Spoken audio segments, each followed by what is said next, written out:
I saw a video of Tom Lipton where he had put a wheel on his quill lever, and I liked his idea of a wheel. So on eBay I bought a steering wheel, and I was trying to figure out how I could mount this steering wheel on the quill lever here. And it turns out this lever has two screws that hold this cap on. There's a spring behind here. And I thought, well, why don't I just drill two holes in this steering column and mount it to the existing lever. So that's what I'm going to do.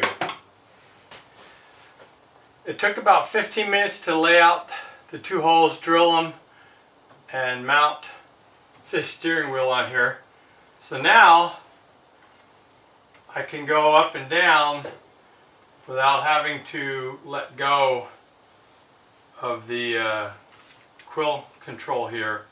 And it's nice and retrofittable. I just pull these two screws out. I can take that off, but works really nice. So I just wanted to show an alternate method of mounting a wheel or steering wheel to the quill.